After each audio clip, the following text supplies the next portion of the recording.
Hello and welcome to my channel. My name is Lynn and today I will be crafting with this die set from Kokorosa Studio. They asked me if I would be interested in selecting some products from their shop and crafting with them and sharing it with you. And so I said, of course, I would love to. So I picked out a few different items and I did get a couple of different cover dies. If you missed my first video, I'll link to it in the upper right hand corner. The reason why I chose cover dies is because they are fantastic for creating fast and effective card backgrounds. And so I thought you can never really have too many cover dies because it's just in a pinch. It's so nice to have an assortment of different patterns, different designs. And what I've done is I took the largest die and I cut it out of red cardstock. And some of the segments that fell out, I'm actually inlaying those right back in because this spiral or pinwheel pattern I thought would be really interesting to alternate between red and that light blue because the pattern papers that I'll be using are in that color scheme. And the other reason why I love cover dies is because they can be really fantastic scrap busters. So what's fantastic about this set is that you have that main frame that will cut you out that beautiful sort of spiral pattern, but you also have individual dies for each of these segments. And what's cool about this set is that the individual dies that cut out the matte layer, which I've used to cut my pattern paper out of, they all have that stitched border design, which I think is fantastic, especially if you're doing something like what I'm doing here, where I'm using an assortment of different pattern papers. So it almost gives it that quilted look, which I really like.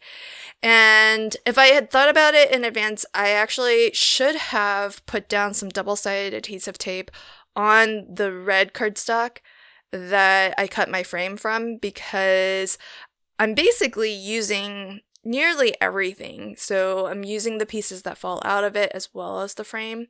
And by putting double-sided adhesive on it, like I've done for my pattern paper, all I needed to do then was to just peel and stick all of these pieces back down. I wouldn't have to worry about using liquid adhesive, and it would be so much faster and less messy that way. I did think about it when I was die cutting my pattern paper out, but I didn't think about it for my red border. So just a little tip to keep in mind, especially if you are like me and you'll be saving all of those pieces that fall out. It's really not a waste of double-sided adhesive at all.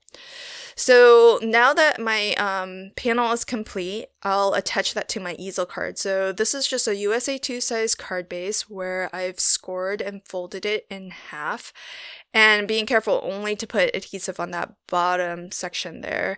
That way the top section can stand up.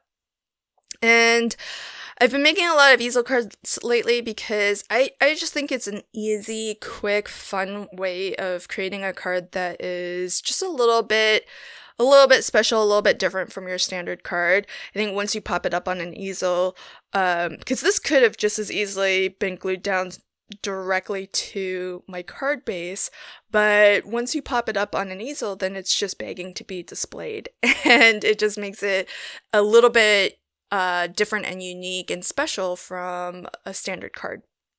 And so I have my sentiment on the inside, and I'm gonna put that onto my easel stopper here, which I have propped up onto some foam so that it prevents the card front from continuing to slide down.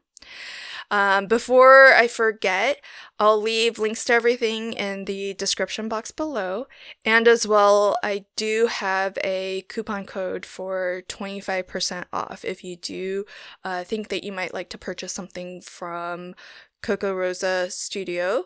So, you know, have a look, see if there's anything that you're interested in. They have fantastic prices, and as far as I can tell, it does look like original designs.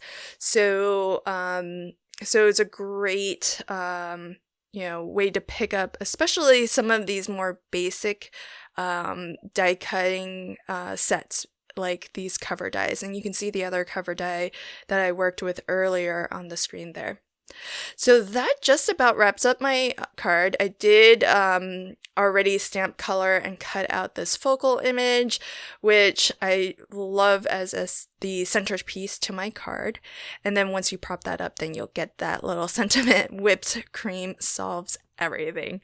So I hope that you like my card today, and if you did, please consider liking, commenting, and sharing. And if you want to catch new videos as I post them, consider subscribing to my channel and ringing the notification bell. Thanks so much. Until next time, happy crafting and have a fantastic day. Bye.